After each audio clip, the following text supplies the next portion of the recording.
On Thursday nights, you got to buy barbecue for all the running backs. I think I can definitely name the individuals that contributed to my knee injury. Like, I know their jersey numbers. I know who was there. Priest right there, and we go to see Kansas City from the Ravens, and he just ran all over us. You're on the field. It's the Super Bowl. I mean, walk us through that. I think when we got to the Super Bowl, I was just like, man, we here. Like, this is it. This is all business because we cannot leave here a loser. Give me the keys to the kingdom, cause I came, I saw, I conquered it all.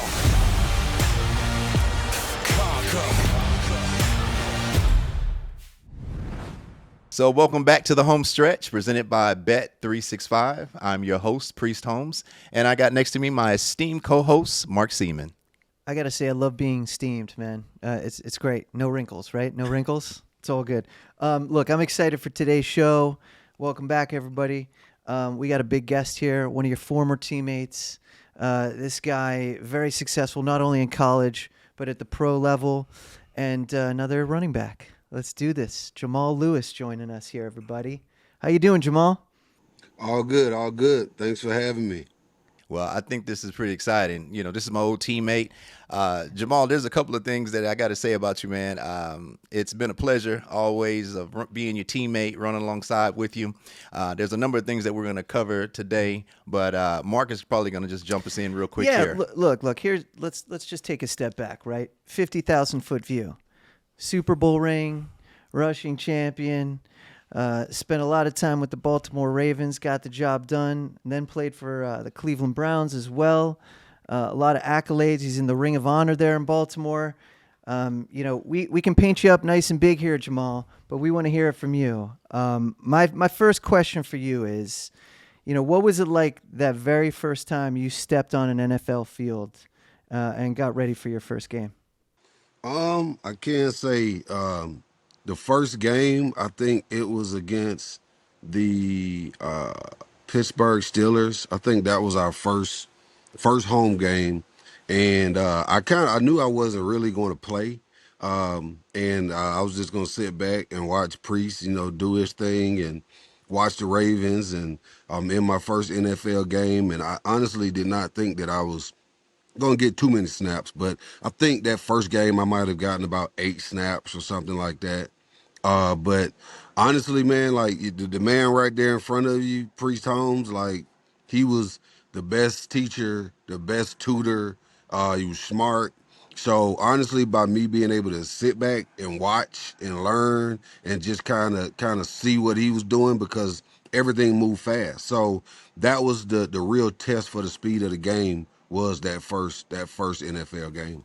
Yeah, so Jamal had touched on something pretty interesting. He talked about that kind of the first time that we met and being back there in the backfield going into preseason. But one of the things that I think about what he mostly said was about learning from someone that came prior to you. Right. And for me, that was Ernest Biner. And so Ernest was there in 1997. Yep. It was his last year. He was 35 years of age. I'd be running in practice thinking there's no way that this old man is going to be able to keep up with us young guys. And every down, every day he was in practice ready, putting in 100% work ethic. And also the one thing that he told me is that there was a big difference between being a running back and a professional running back. And a part of that was watching film. And so when I think about watching film, Jamal, it kind of goes back to that first, I guess the first conversation we really had when you came in as a rookie, definitely coming in that first round pick as a running back, pretty exciting things. But one thing I want to ask you about, do you remember the conversation that we had probably prior to the season beginning? It was during the preseason. And I remember you coming to me and you saying, hey, if there's anything that you can share with me, give me any information that you have about this game. And I said, yeah, I could definitely do it. But there's one thing that we have to do. One, on Thursday nights, you got to buy barbecue for all the running backs. Nice. And we meet at his house because he had a nice spread back then. And not only the house, but the car too. Yeah, you had some really nice toys back then. Okay. But outside of the toys and the house, there was something specific about us doing a running back dinner every Thursday night. So if you could speak on that a little bit and talk about how we got that put together. Man, that was like, honestly, like the best thing that could have happened, as a young player. coming in because it was you and Sam Gash, first of all. So between you and Sam Gash, y'all were like two coaches too, And I didn't know how to watch film. I know some of the other guys like Brookings and some of these cats, they didn't know how to watch film. But at the same time, just being able to sit back and listen to what you guys were saying about what was going on film, it really helped, our backfield. And I think just our unit, man, we was, even though outside of Coach Simon, even though, he was a good coach or whatever, but I think that, like all of us bonding together and doing what we did on Thursday nights, I remember it religiously because I had to get the food, make sure everything was straight, make sure the boys was good. And but it was a real good that was definitely needed. And I think, with my career, a lot of my career, later on in doing that with other guys, I started doing that with the younger guys that came under me too. So that's big, man. And you don't really have that a lot, especially from vets, trying to help out the young guys that's coming in. And I appreciated it, but I sure remember it, definitely. Now, was Priest over here ordering seconds to take home for the next day? Was he racking up that bill for you, Jamal? Hey, no, Priest was lean and mean. He used to eat good. Sure. That's a very vital part of being part of a group like that, right? You want to set yourself aside. These are your running backs. You're there to take care of each other. So that's cool that you guys built that relationship right out of the gate because you got a first-round pick coming in. He's also a running back. Like, what was going through your head at that time, Priest? And that led to your first impressions of Jamal. Yeah, well, Mark, there was a number of things going through my head. First off, Jamal, you probably don't realize this, but I was in Beaumont, Texas, of all places, during that draft day when they were making those calls, and they obviously ended up picking Jamal out of Tennessee. I was in Beaumont helping a friend out. He was opening up a club. I was spending some time off working out and something to do, just despite knowing that this draft was about to happen, and there was some words being shared that there was going to be a young kid out of Tennessee that we'd be bringing in. But the thing that resonates with me more than anything else is how Jamal, when he came in, he was actually ready. Mm-hmm. I think he was one of the first running backs that I've seen come out of college that stepped right out of college and stepped right into the game, was already ready.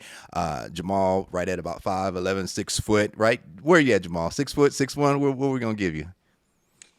I was pushing 5'11". 5'11". Yeah, so Jamal Nice. definitely, even though with him being 5'11", you just got to remember in the division, that AFC East where I was coming from, there was Bam Morris, which was in 97, Eddie George, Kajana Carter, Fred Taylor out of Jacksonville. So there Sure. was a number of running backs that just between 5'11" to 6'2", and with Eddie George being 6'4", 6'5", they definitely had the size. And Jamal came in at 235. So for me, looking at Jamal, I said, well, this kid coming in, he's ready. I mean, he's the size of a linebacker, NFL linebacker. So I knew, like, for me, that would be like me every down going against a defensive back. I'm coming in at a 208 pounds, 210 pounds.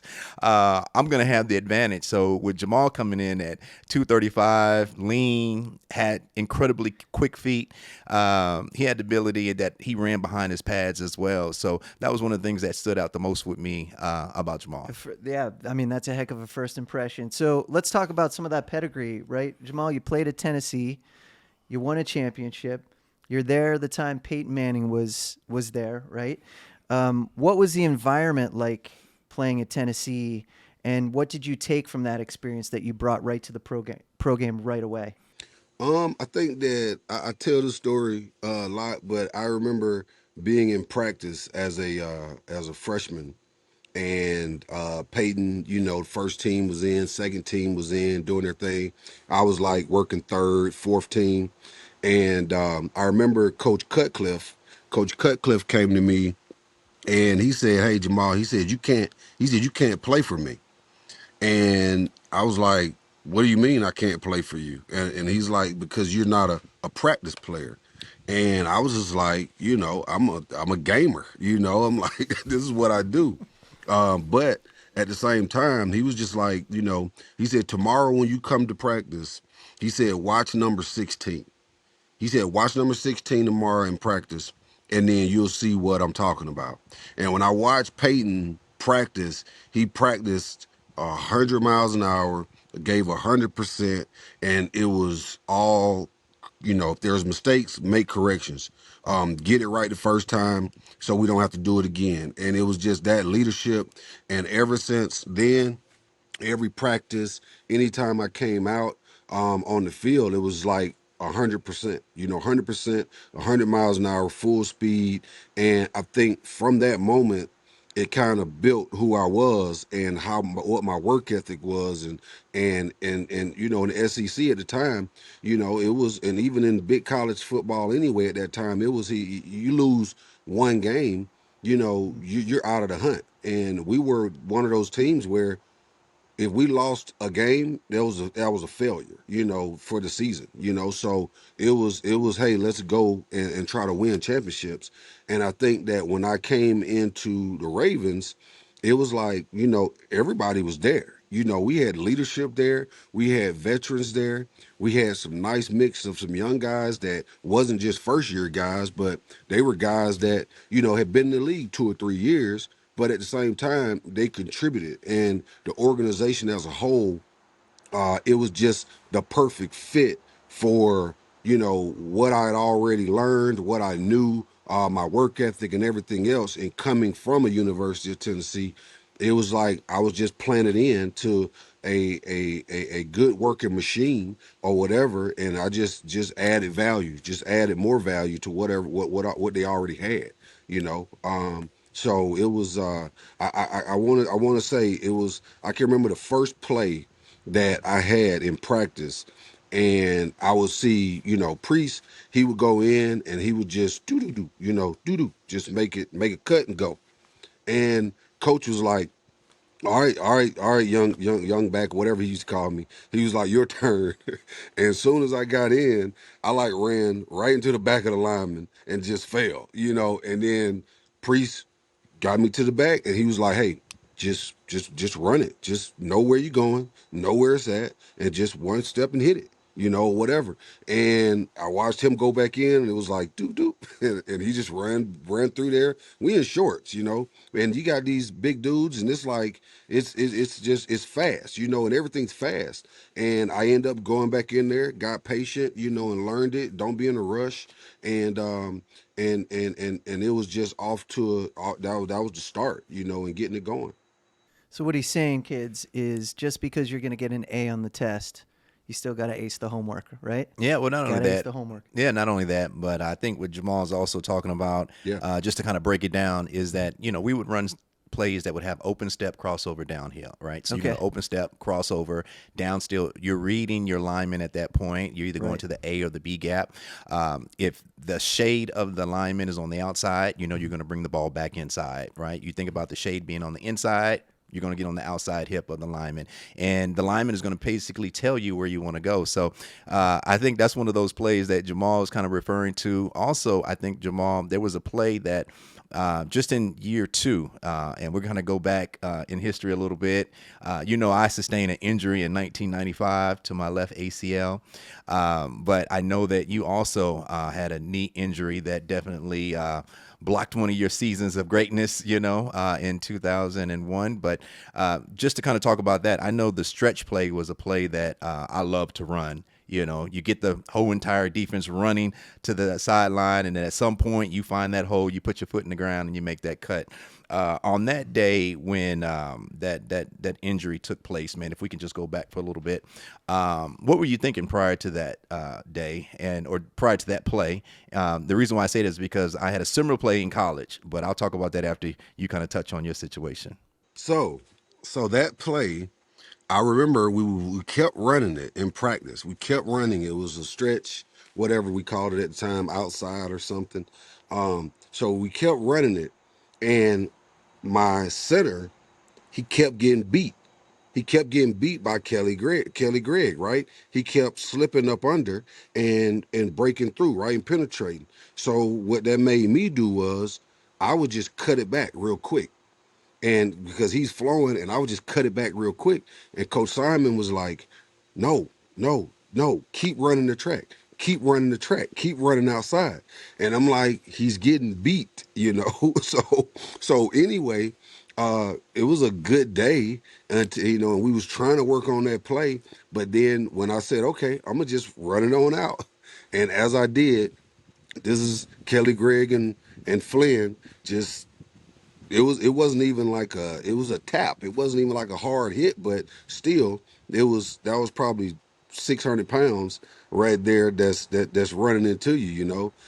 But it was tough. I had an injury in college as well, so it was tough. And you know, we had just won Super Bowl and hoping that we would, you know, repeat and go back and just I was going to have a better season. Wanted to have a better season, or whatever. But at the same time, I don't feel that I put in the work in the off season that I should have. I don't feel like I was as disciplined as I should have been in the off season with training and being a professional and getting ready to go back, you know, to season 2.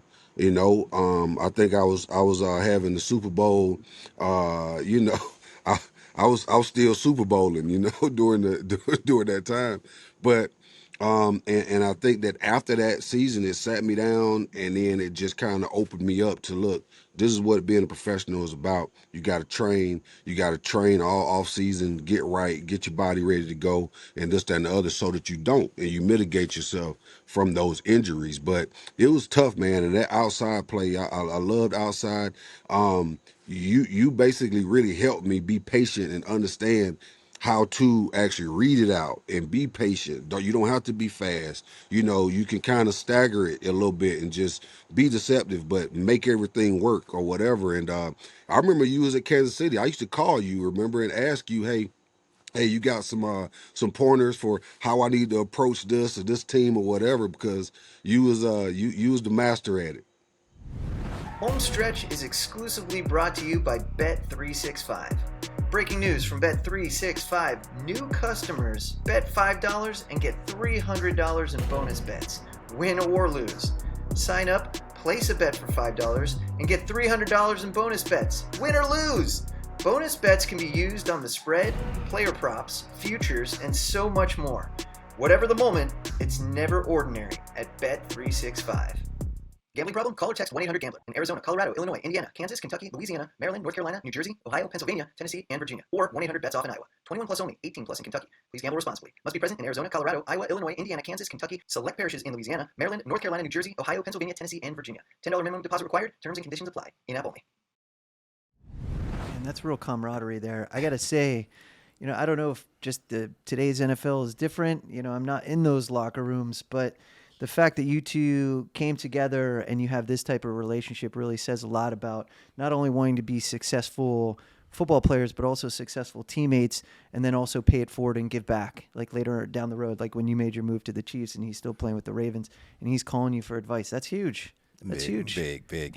Not only that, you know, just like I said, I was going to touch on the fact of my injury, but, you know, that was many moons ago. That was like in 1995. But just like you, Jamal, I think I can definitely name the individuals that contributed to my knee injury. Like, I know their jersey numbers. I know who was there. I know who hit me. Can you see it like it's yesterday? I really can see it. And to give you an example, Mark, I know Jamal had talked about Flynn and the lineman that was involved in his. Stoney Clark was the culprit. That was the individual. All right, Stoney. Got you. You know, I talked about an open step crossover downhill with Jamal. I was running a similar play in 1995. It was spring of all plays. Okay. Of all days, it was in the springtime, and so I'm open step crossover downhill, run through the line of scrimmage. I go about 15 yards down the field. Stoney Clark is running behind me, and he's our D lineman. So he's running behind me, and he trips. And as Stoney trips, I'm turning to my left to go back to the huddle to run the next play.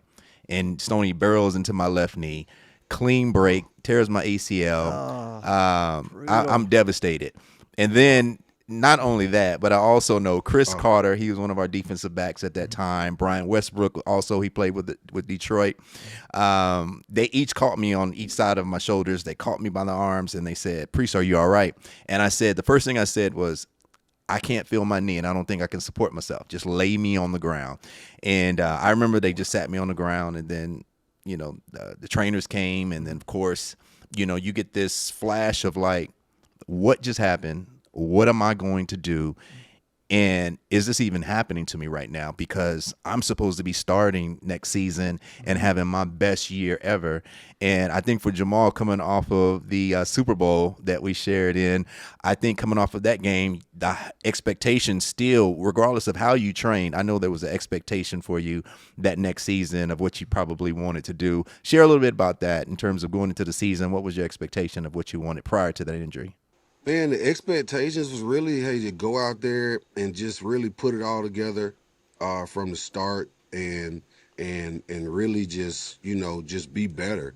I wanted to be one of the best, if not the best, running backs in our conference. And in order to compete, you got to go out there and put in that work. And but it was tough because we had a lot of great running backs in the conference, in the league, period. But just starting with the conference, like, that's where you want to be the best. You got to conquer that first. And it was just like, we're going out here to practice, we working, we getting it in, and then all of a sudden you get a injury. It's like, man, it just hurts.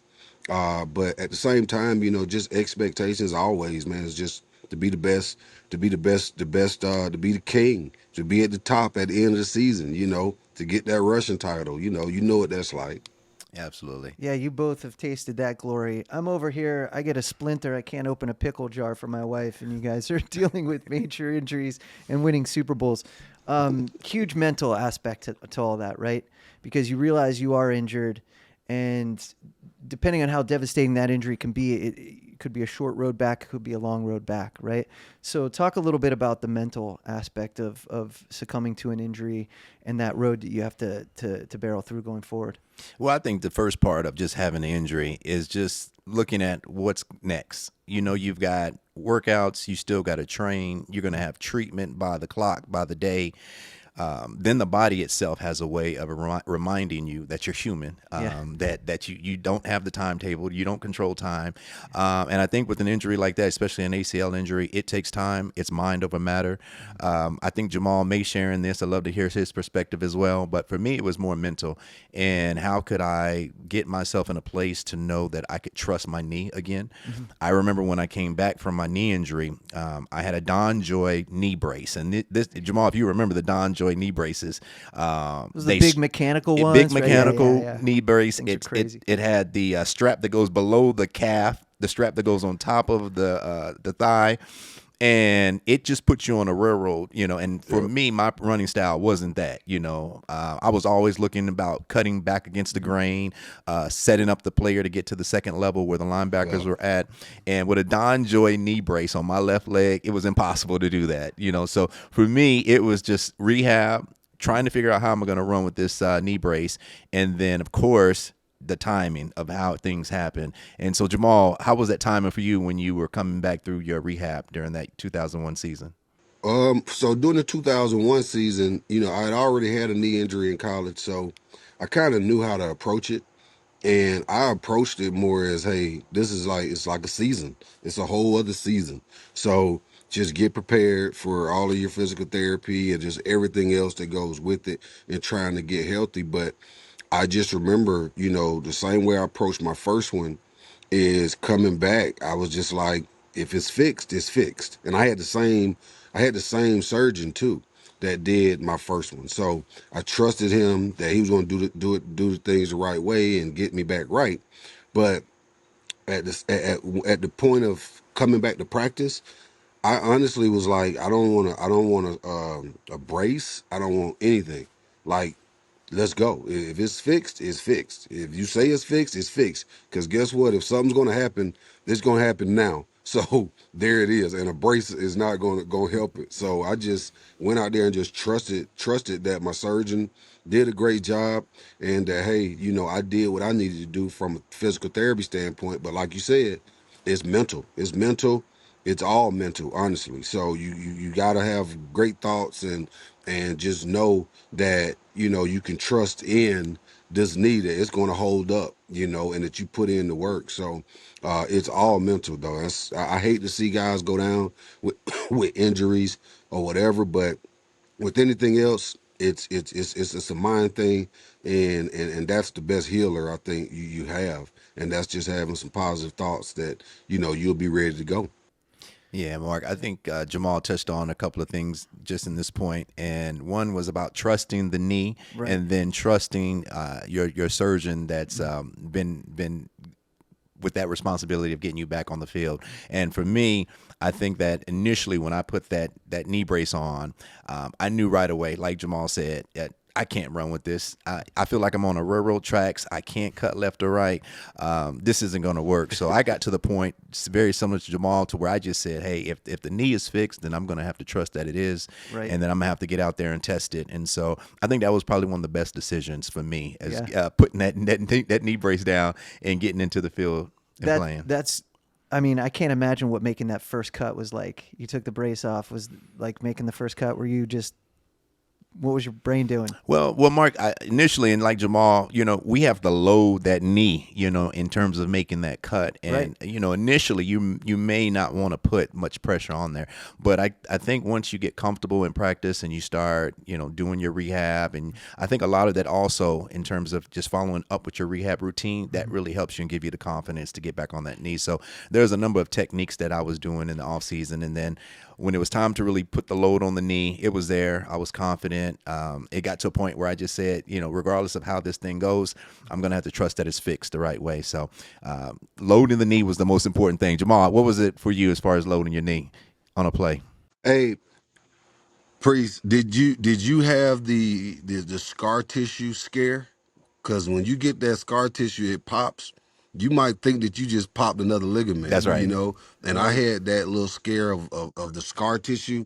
The scar tissue just kind of popped, and I was like, oh no. But at the same time, it just wore off or whatever. But that scar tissue scare, I tell everybody, you're gonna have to make that cut, and that hard cut, you gonna break up some scar tissue or something that's in there. That's right. Gotta mix it up. All right, look, huge shout out to all the surgeons, all the doctors, team staff, medical, the whole nine to get you, both of you, back up and running. I can't imagine what that task is like either. But let's pivot to some of the fun stuff, right? You guys both successful, very successful in your careers. Jamal, I got to zero in on something here for you, and this goes for you as well, Priest. 2000, you guys win a Super Bowl, right? But there's a long journey before you get there. At what point during that season did you guys know you had something special? Well, yeah, I think Jamal, I think you definitely can lead this off, man. Just one thing I think that as far as what we knew was special was that I knew on first and second down, Jamal was going to definitely run the ball. I think in our division, especially in 97 when I got there, it was 3 yards in a cloud of dust. And it was just based on having a big back. When Jamal entered the scene and I saw that he ran behind his pad level, had very explosive, quick feet. He had the ability to get in a cut, out of a cut, and he's 235. I said, okay, he definitely got something. So I think it was just a matter of just us trying to do the best that we could do. Jamal, what do you think, man, in terms of what Mark had just said? I think that honestly, starting that season out, we went in and I think we was gelling as an offense, but then all of a sudden you get the quarterback change, or whatever with Dilfer, and we still I think was trying to find ourselves as an offense. Defense, I think we kind of knew what we had, but we needed to be able to supplement that to some kind of way. But I can't remember, and I can't remember when we played the Dolphins, and it was just crazy rain, whatever, and I got a few carries or whatever, and I think I got some good breaks, and I remember coming back to the locker room that next day, and you were there, and you came up to me and you was just like, "Hey, it's yours." You was like, "It's yours. I'm here to do whatever you need me to do or whatever and support you, whatever." And I'm like, well, I'm not really like, what is he talking about? And he's like, it's your job. You got it. And when that happened, I kind of knew. I was like, we got something, And I think with what we did together was, even though I was that first, second down guy, you was gonna come in on third down and either run it or catch a pass or run a route or whatever. But you was a lot better blocker than I was too. But at the same time, it was like we had something. We had some chemistry. I knew that if I couldn't go in and make something shake, I knew I could say I could tap the hat, and then Priest could come in and do whatever need to be done and break one or soften up the defense or whatever. But once we had our room gelling right, and we knew what we could do running the football, period. We knew what we could do, especially with Sam Gash in front of us, and the defense clicked. But then also, Coach Billick actually said, "You know what? Okay, we finna put the ball in the running back's hands. We're gonna give you guys the ball, and we're gonna stop trying to throw it downfield and make miracles happen, and we're gonna adjust to what our personnel was." And when that happened, and we just started winning and winning, I just really didn't see nobody beating us, just because of our backfield. And then at the same time, we had a good quarterback in Trent that could manage. He could manage the game. He could throw the ball downfield if that's what we want to do. But that wasn't what we were built for. And luckily, we had an organization that understood that, and they really put it in our hands as a backfield and the defense. You talk about that defense a lot, but I think our backfield was just as comparable to that defense in running us to a Super Bowl. Yeah, Mark. Jamal, he kind of touched on the fact that first and second down was going to be his, definitely. I knew third down, I was either going to get yelled at, cussed at on Monday for not getting the third down or not picking up the right block. No but pressure. I think just the chemistry that Jamal and I had, it was definitely there. He knew he could look to the sideline, and if he needed another set of eyes of what's going out on the field, he could look over, and I would definitely give him that signal. But first and second down was definitely his. Third down, I would come in and do my best to make sure we get that third down pickup. But it was just that chemistry, I think, that spoke volumes about the backfield. Well, look, that move on your part, I mean, that's a veteran move to come and say, hey, I'm going to walk over to him and say, this is yours. Absolutely. Take it. That's huge. That's not easy for anybody to do, especially a pro athlete, right? This is your job too. But you had the foresight as a leader to say, hey, this is going to be what's best, and this is how we're going to get to where we need to go and ultimately win a Super Bowl, and that formula paid off. Yeah. And so I want to ask both of you, did you have a secret language? Like when Jamal's coming off the field, would he whisper two code words to you and about what was going on in the field? Like, did you guys have your own secret language? I think for me, Mark, it was just mainly for Jamal. It was always just look towards the sideline. And if I see that face mask veering toward the sideline, or if I see your jersey numbers pointing to the sideline, I knew maybe you were looking over there for some advice or detail of what's going on in the field. And then anytime he came off of the field, I was always in his ear to give him the version of what I can see from the sideline. Right. So I think that really kind of helped out versions. What do you think, Jamal, if you can remember back that far? I think you're right, man. That's crazy. That's crazy you said that, though. Just that eye contact, I don't know, you didn't have to say much, but just by looking or just nodding or just saying something, it was this is what's going on, or stay patient, or just hang in there, this, that, and the other. It was just, I think that was the language more than anything else. But we're running backs, man, and it's crazy. We're different. You know what I'm saying? We're different, but I think that with the chemistry we had and the way that we could go in and work it, that's why I wished we had more seasons. You know what I mean? But at the same time, it was a lot better for you, and you went on and just did and just wrecked shop or whatever, which was expected. But selfishly, I wish we could have played again together. Probably would have got a little more longevity as well, but at the same time, no, I think the chemistry. You don't have to say much, when you got chemistry, and plus we met every Thursday, so we already knew what was what and and stick to the script. So it was all in film study and just knowing each other.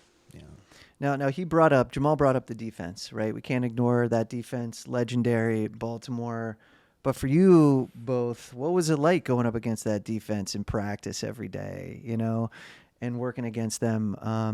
And because when you get familiar with your teammates, you kind of know their ins and outs. But still, I mean, would they lace them on you just to keep you in check? Make sure those defenses going to be out there hunting you down.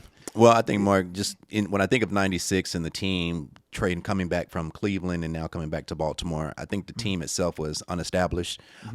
There was no set mystique about the team of what it would be or what it could be. But I know with them having that 26th pick and then getting Ray Lewis in 1996 and then Huge. a group of guys like myself coming in 1997, we had a chance to see that defense develop. So by the time Jamal came in 2000, we knew one thing for sure, that the defense could stop the offense, and could give us an opportunity. I don't know if you remember, Jamal, there were times where we would use the fourth down as an offensive weapon, to where we would use that punt to just kick the ball further down the field just so the defense could get them in a situation, get them on a short field, stop them, so that we would have even less field to be able to take to get to the end zone. So that was one of the things that I remember about that season as well, that we utilized the fourth down as an offensive weapon. Yeah, no, you're right, man. It was real unique. It was real unique in how we how the coaches and everybody just kind of pulled it together so that we could get the win, with what we had to work with, Yeah. Well, there was good pedigree there, right? This Cleveland, obviously there was a little bit of a gap there, but the front office, I'm going to shout out Ozzie Newsome whenever I can. I got to shout that guy out. I mean, he really instilled it. It felt right out of the gate like something was special here, or something was brewing here, and they were just getting it right. Feel bad for those old Cleveland Browns fans. I might be one of them. But when you guys got that first Super Bowl, I was like, no, that was ours. But that's what was being built there, right? And it just happened to be in Baltimore. You guys finished that off. But you're on the field. It's the Super Bowl. You're there. You're at the pinnacle. I mean, walk us through that. Like, you guys work so hard. Did you guys do a running back separate hang before the Super Bowl and say, hey, let's get our minds right? This is what we got to do together? What did you guys do to prepare for that game? I think that by the time that we were past that season and then going into the off season, not even off season, but the playoff time, it was one of those things that we had. I don't know if you remember, Jamal. Do you remember we had Banks at the quarterback starting off that season in 2000 before Difford took over? Yes. And there was a few times where the defense definitely bailed us out as an offense, but I think once Dilfer took over, I think that's where that chemistry, it connected. I think that was the piece that was missing. His attitude, him being a veteran, knowing that he would be the type of guy that you could literally smack him in the mouth, knock him down, and you knew as a quarterback, Dilfer was going to get back up. Nice. So I think, Jamal, what do you think about that season most that you remember about going into the playoffs? Man, going to the playoffs, I like what you said about Dilfer. I remember when Dilfer came in the Redskins game, and Banks was real cool. He was just cool. Scat right. Break. And then, but Dilfer came in the game. And he was like, hey, boys, let's go win this game. And I'm like, whoa, like, what is this? This is the NFL quarterback that I'm used to seeing on TV, or something. But anyway, at the same time, it was just like going down that stretch. It was like, hey, this is what we got to do to win. We're going to run the football. We're gonna play good defense, and hey, Dilfer, make the right throws. Make the right throws.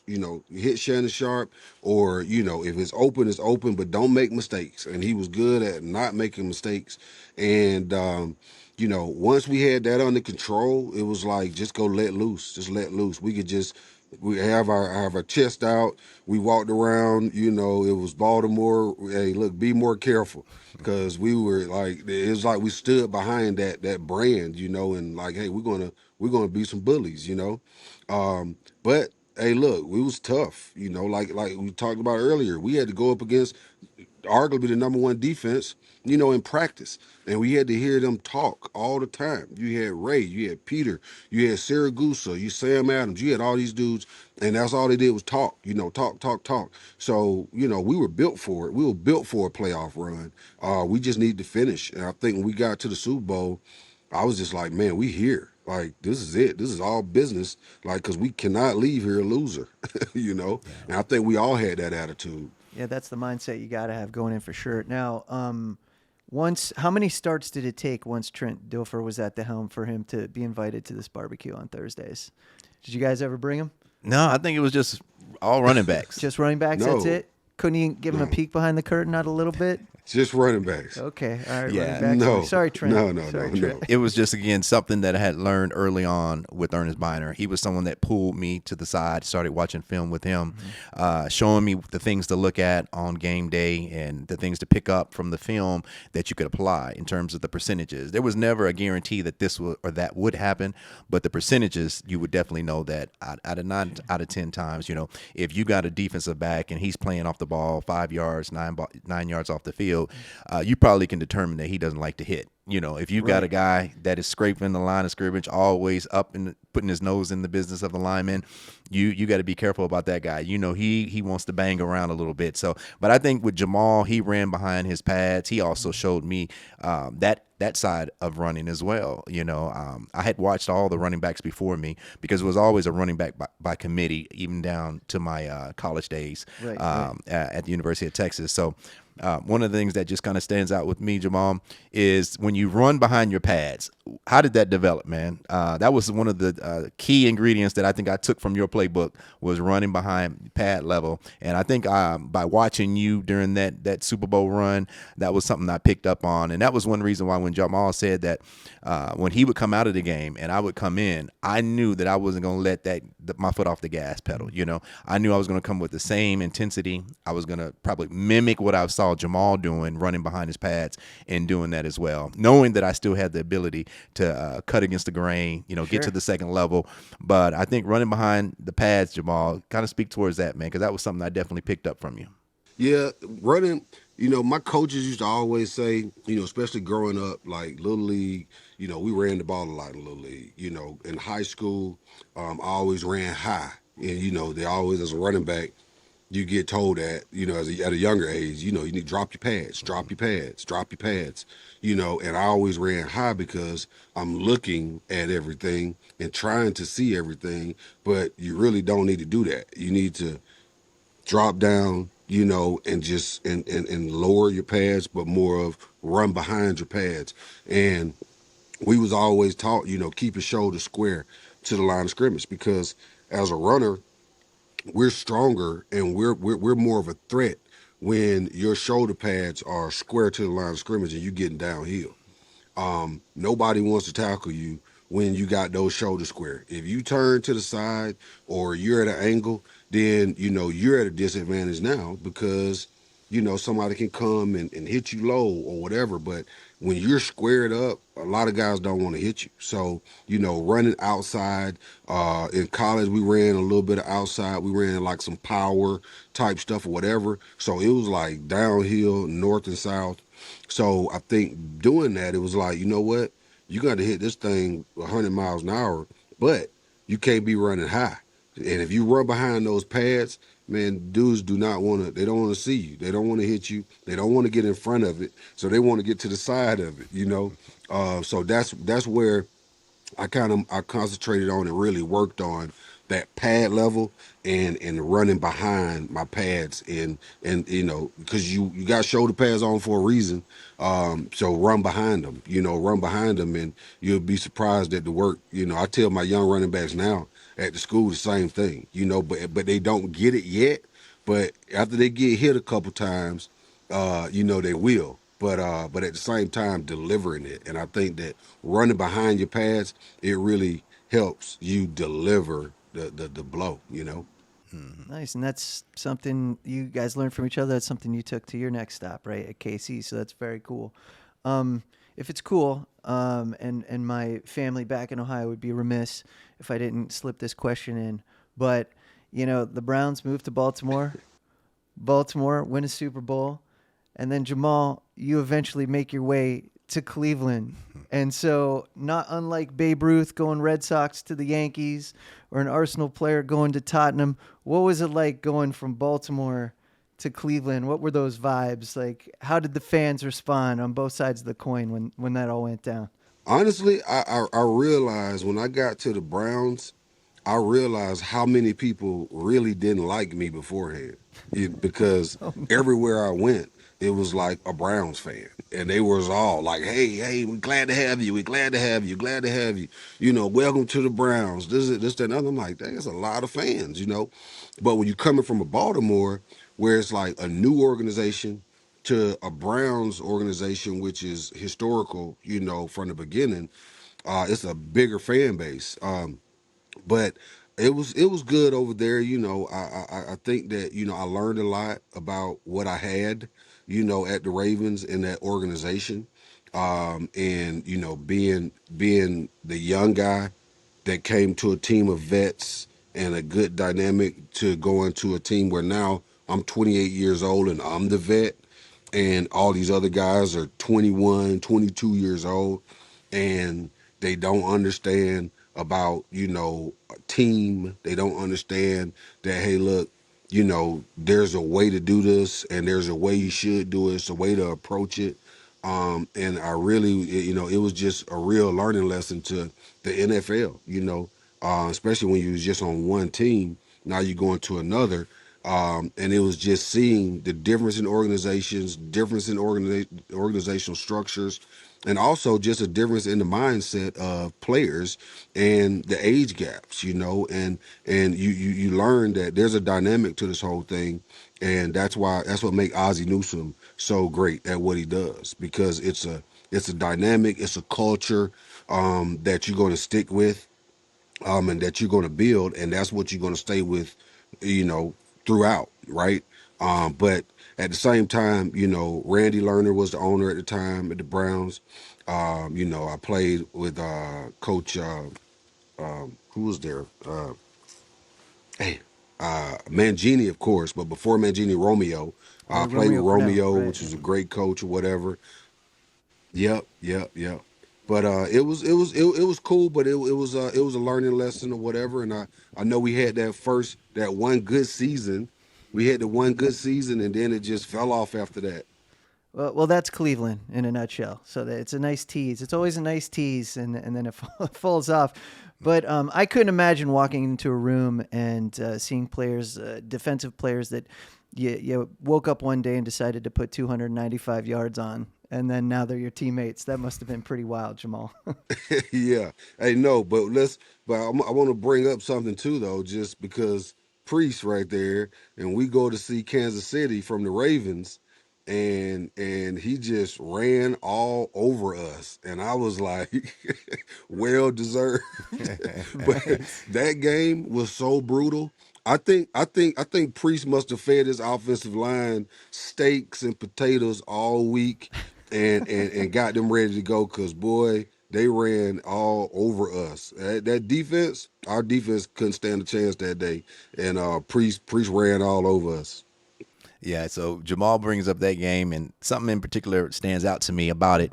The week leading up to that, my offensive linemen were asking me questions like, how do you stop Ray? What do you do to get in front of Ray? How do you grab Ray? And the first thing I told them, Jamal, I said, man, y'all jokers is 300 pounds, and y'all coming to me asking me what to do with Ray. Ray's only about 250 some odd pounds. He might have been 235 around that time. But definitely the way that Ray approached the game, Jamal saw that, and I also took this from Jamal and Ray, is that I tried to approach the game to make myself look bigger than what you actually would think I was. You see me in person, you say, oh, there ain't no way this small guy was able to do that. But if you see me in a game, I played with my shoulder pads always pointing downhill, always ran behind my shoulder pads. So I learned that from Jamal. That's one thing I definitely can. And he was a rookie, and I learned that from him. And then also from Ray, being there for those 4 years with Ray, I saw how Ray would be intimidating before he even got on the field. And so I didn't really see that come true until I was with Kansas City, and I had offensive linemen asking me, man, how do you get a hold of Ray? And I said, man, just grab him. You 325 pounds. If you grab him, he's 250, 230 pounds. You have the advantage. But now if you can't grab him, yeah, he gonna run all day and make you look real bad. And then when Jamal talked about the team talked, our defense talked, oh, they was gonna talk all night, all day, until they got you to the point where you were convinced that they were better than you. So I wasn't a real big talker, but I did learn how to make myself look bigger than what I did on the field. And so that's one thing I can take away from you, Jamal. And Jamal, what do you think about Ray Lewis, man? I know that when I think of Ray as well, his ability to play. Did you know he watched 300? I think that's what he said on a couple of his interviews. He would watch the movie 300, the Gladiator. Yeah, like the Gladiator movie. Yeah. He would watch that before games. I never saw him watch it. I don't know. Jamal, you might have seen him. Did you see him watch it? Man, I used to be at Ray house all the time. So we used to watch Gladiator because we used to recite all of the words, just when we was at practice or just hanging out, because it was a great movie. But I can remember we was at Ray's house, and we had said you need to do a whole, when you come out and do your dance. We was like, that needs to come up on the screen. You get Maximus on the screen, or whatever, and that one scene, that one part. And then we came up with the Nelly song, "It's Getting Hot in Here." And he was like, we need to just do a whole intro. And mind you, we just sitting in the living room, just doing all the time. We just talking, and hyping it up. You just hype it up, right? And next thing you know, I remember before it was one game, Ray came up and he was like, "Lou, I got it. I got it." I'm like, "You got what?" "I got the video and the song. They gonna play it." And I'll be damned, he came out there and that thing came on and he said, "It's getting hot in here." I don't think coach of them even knew that he was about to do that. Cause Art Modell, I think his son used to do something with the audio visual or something like that. So we'll go to him and say, "Hey, look, do this or put this on." But then after that, it just became a staple to the point where that was Ray coming out, and just it was just crazy, man. Just that was a good time. I think it was a weapon for us too, though, because you would look over on the opposing team's bench, and they would be waiting for him to come out to see him do his thing, and I think that was a little intimidating too. Wow. That's part of that mental game, right? Like you said, that when you're warming up and you're practicing against that defense and they're just talking, making you believe it, right? And you build up. I mean, that's so cool, man. Gladiator, and then it's getting hot in here from Nelly. All right, let's go. Yeah. All right, before we run out of time, I want to get a story out of each of you, a funny story. Because, it's not just what happens on the field. Fun stuff happens off the field too. But do you each have a story about the other person that's a pretty funny moment that I don't know, maybe the cat hasn't been out of the bag, but, now's a good time to embarrass each other. Let's do this. Yeah, Jamal, you think you can lead with this? This is where we say something funny about each other. Well, I can tell you one thing that I always knew and always remembered was getting on the plane and preset right behind the little partition thing, and I was walking on the plane, and you're trying to find somewhere to sit, and he was like, sit right here, so I sat, I think he always sat on the inside, and I might have sat outside, but he would always tell the stewardess that he wanted an orange juice, but he wanted the big orange. He wanted the whole bottle of orange juice, not not a glass, not a cup. He wanted the whole bottle of orange juice, a big one. But did you not used to have orange juice on the plane like every trip? It was like a ritual, and I started doing it after he left. I started getting me I needed a large orange juice in my seat before every away game, and that was because of Priest. But that was like my way of saying Priest with us. He got it. I got that large orange juice. I love it. That's at the top of your rider every time. Every away game. Give me that large orange juice. Nice. Yeah, well, I have to say, Jamal, that orange juice went from the large orange juice to then I started mixing it with cranberry juice and then putting a lime on top. Oh, man. All right. That's awesome. But definitely, I do remember those times. Yeah, Okay. absolutely. That was just a thing you did, Priest? You were just... Yeah, just I had a bunch of those things. I'm sure, Jamal, you've had plenty of these different quirks. I call them a quirk. You know what I mean? Little things that you do that don't rhyme or reason, but it's just something you get used to. One of the things that I would do the night before every home game when I was in Baltimore, I carried it on to Kansas City, but definitely in Baltimore in my earlier years, was 2 scoops of vanilla ice cream. 2 scoops. Yeah, vanilla yeah. ice cream. So at the end of the right night, before the game. So no, Right- this is on Saturday night. okay. So Jamal, you know how on Saturday nights we always go to the team hotel.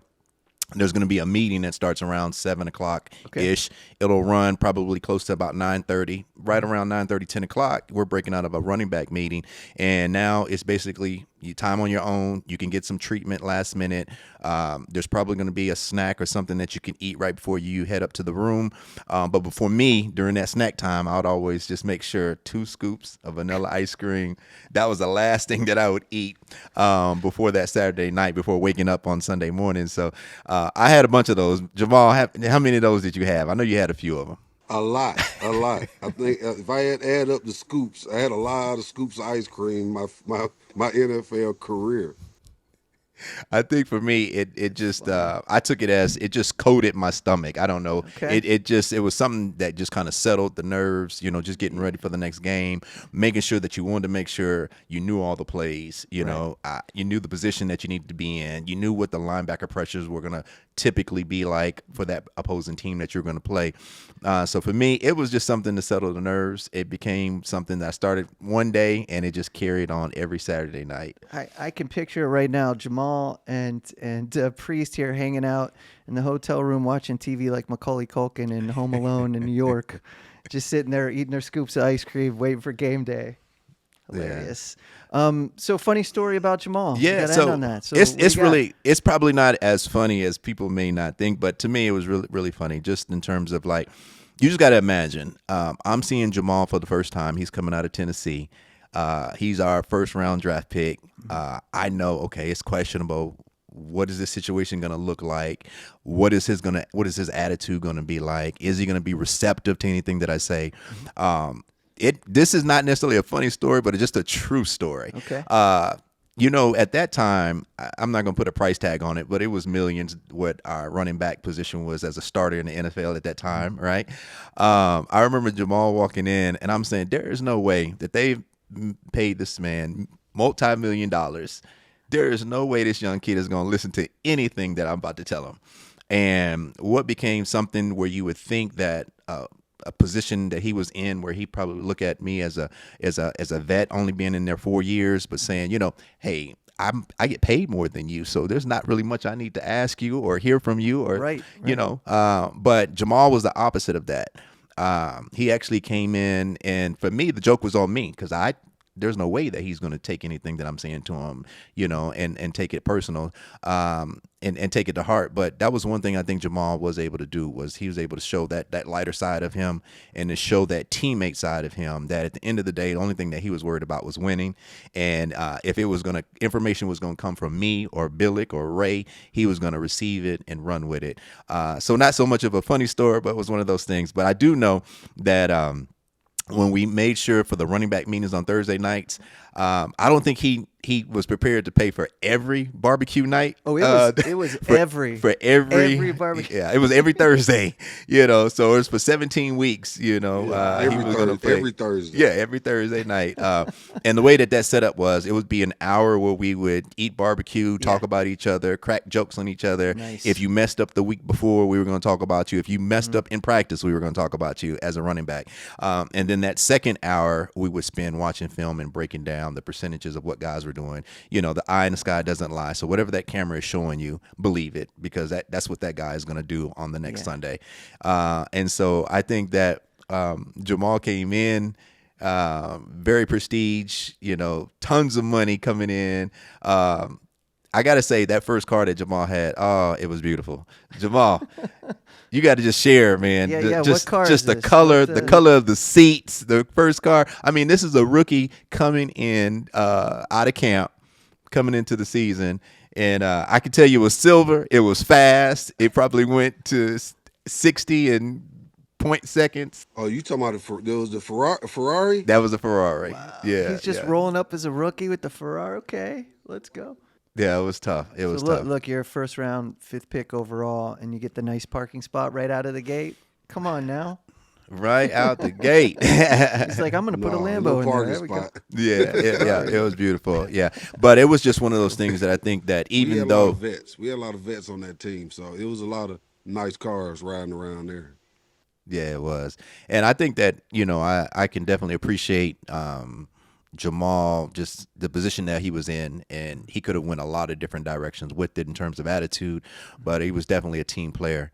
And despite of we all have toys, we've all had those nice things that we been able to afford, but in terms of being a teammate, learning the game, a student of the game, I can definitely say that Jamal brought that to the table, and he came in as a rookie, ready to go. I mean, despite some of the things that he said that he might not have known, what to expect, but I know once he got there, between Ray, myself, other offensive players that really were there to support him, I think that he came in ready, locked and loaded, and was ready to run the ball. And I tell you what, on first and second down, when we gave that ball to Jamal, he was going to move those chains. Sure, I was going to say you didn't even need to come in for third down, right? That's He's right. taking care of business. Well, look, after this conversation, I don't know about you, Priest, but it's clear to me, and I'm sure everybody out there watching this, how important relationships like this are to success, right? I'm a big, huge chemistry guy. If you have chemistry, I feel like no matter how good or bad the players are, you can overcome whatever you want to accomplish. And it feels like that's what went down here. Right away, you guys came in. He was receptive to taking advice or how does this work and being open to that. That's a huge part. And you taking a step back to say, hey, this is your job. Let's run with this. And look what happened. You guys won a Super Bowl, man. So that's what happened at the end of the day. So I think that was a recipe for success. So, congratulations to you both. 25 years late. Absolutely. I get to say that to you now. So that's good. that's And very cool. and Jamal, man, I appreciate you jumping on this podcast that we're doing here. The home stretch is something that we put together, and we're definitely going to light up the airways with this, and definitely be in touch with you. And man, don't be a stranger as well, man. Definitely, I know you out there in ATL, but anytime you got any business in San Antonio, man, reach out to me. Well, look, guys. There's a Thursday every week. Absolutely. So we can always get back together and do this barbecue. Yeah. So let's pick a Thursday. Let's go. Absolutely. Hey, appreciate it, man. Appreciate it. Thanks for having me on, and good luck with everything. Awesome. Cool. Thank you so much, Jamal Lewis. Everybody, legend, Lord of the Rings, right? Ring of Honor in Baltimore. That's Got a right. Super Bowl ring.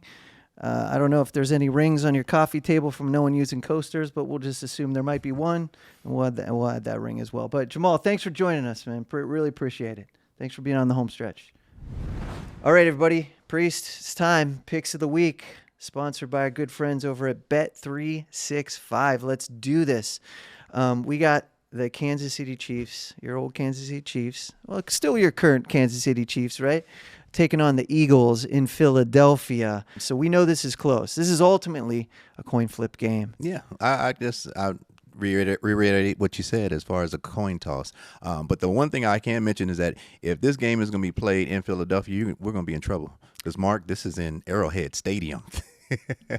So that's where this game is going to be played. So let's see. If it's a coin flip, who am I going with? You already know who I'm going with, don't you, Mark? All right, you're going to play. Got a feel of it? I mean, you live in San Antonio, but I guess it's still Homer pick, right? Yeah, KC Chiefs all the way. You're going KC. Now, I'm going KC. Why are you going KC? I mean, the Eagles, defending Super Bowl champions. Most people pick them to repeat. They've got a great team. But what do you think the Chiefs have that the Eagles don't, that they're not going to be able to get past? And Chiefs. Well, I know ultimately that the Eagles have a great receiving core. They don't slack there. Obviously, in the running back position, we know what happened there last year. We know. Yep, Saquon's going to Saquon. Yeah, Saquon's going to do what he does best. We've always seen that a talent coming from him. But I think the difference this year is that the Chiefs have something to prove. Whenever you get beat in a big game like that, in the season on such a low, it's only right for you to come back out and be ready to play. I think there's something magical about Mahomes. Mahomes magic is what I'm now hearing him being called. These new names that he has. But between himself and Kelsey and the running game, but I think also with the defense of KC, it's going to be a really tough game. But I think that rematch is going to be well worth it. Well, this is a very unique situation for KC because they're not going to be traveling from home. They're actually going to be traveling from Sao Paulo, Brazil, right? That's not a normal thing for any team in the NFL because this is the first time that had ever happened. So when it comes to travel, talk about that part of it from a player perspective. Like if you've got a long stretch, how much does that affect your team, the players, the mindset, all that stuff? Yeah, I think for most players, they want to get after the game as quickly as possible. And I think when you have a trip that's in between that kind of delays that and pushes it out a little bit different. For most teammates, it's really tough to recover from travel like that.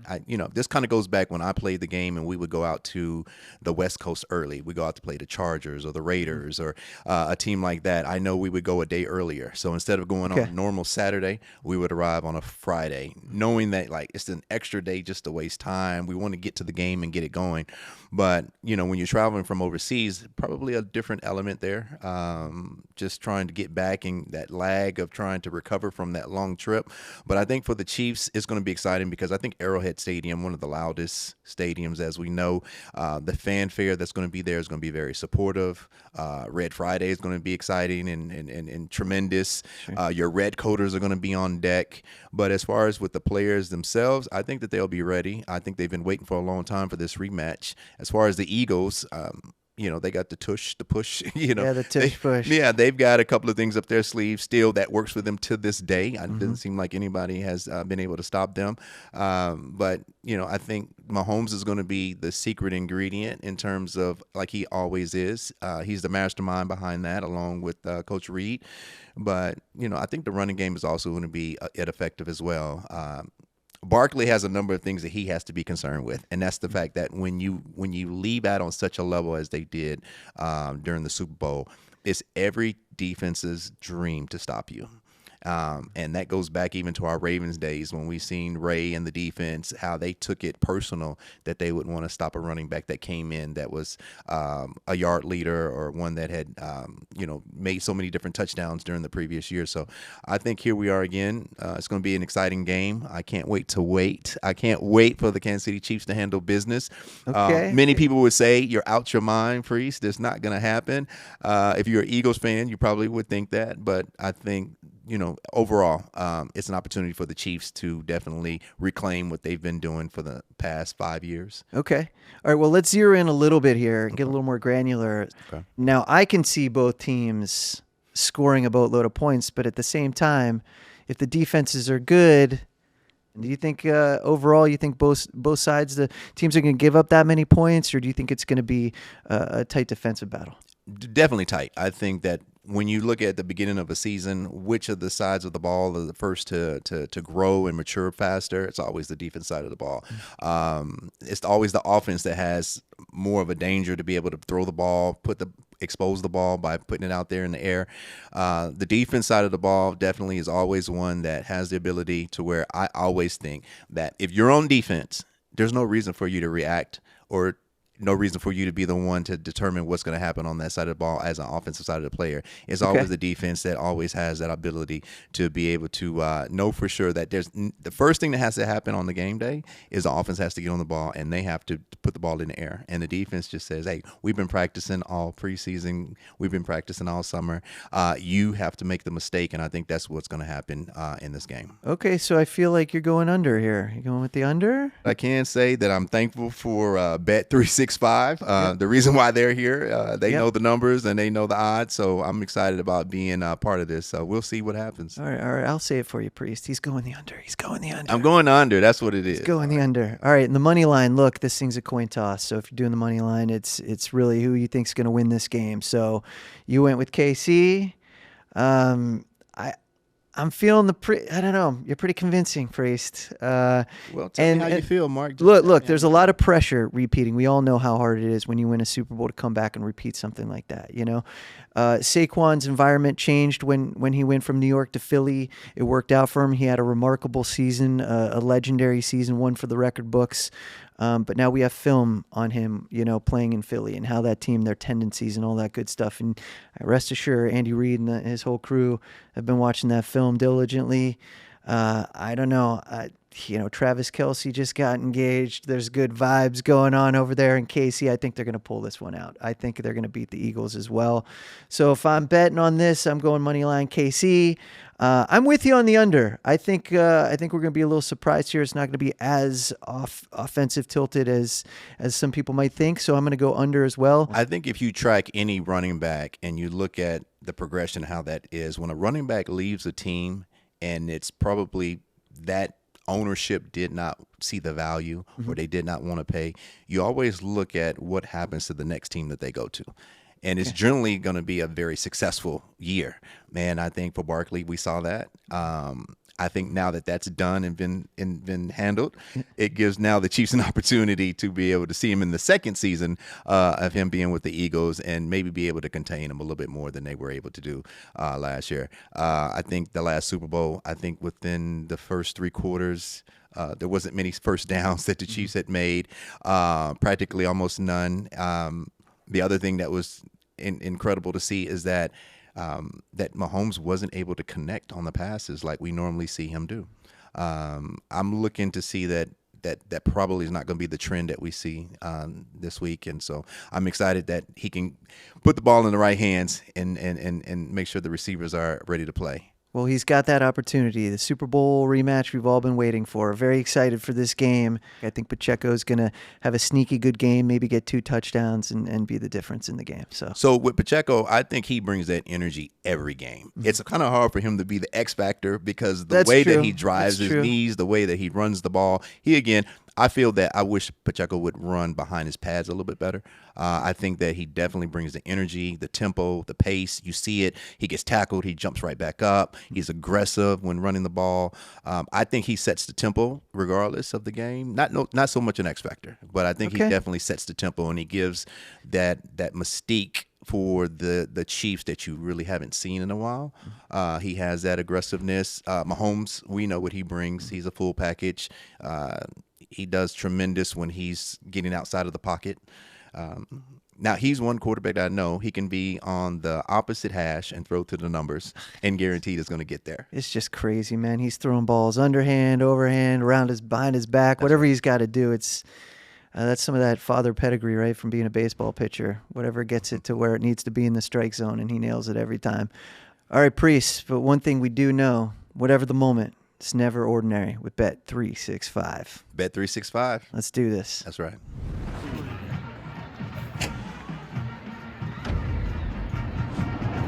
This has been a Playmaker production.